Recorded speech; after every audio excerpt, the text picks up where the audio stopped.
প্রথমে রাইসটা একটু মুখে দিচ্ছি।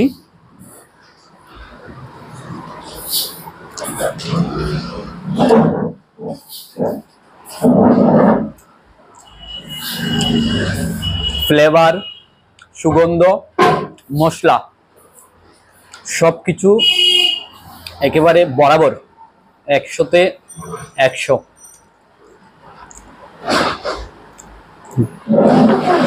70 টাকার বিরিয়ানিতে কিন্তু আলু এবং পনির প্রোভাইড করা হচ্ছে। আমরা আলু একবার চেক করে দেখব মেকিং কেমন হয়েছে। কত সুন্দরভাবে আলু সিদ্ধ হয়েছে দেখতে পাচ্ছেন, একেবারে মোমের মতো গলে যাচ্ছে হাতে। দুর্দান্ত দুর্দান্ত।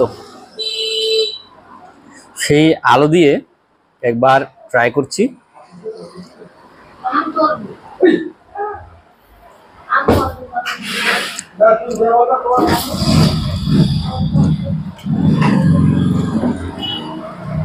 দারুণ স্বাদ, দারুণ স্বাদ।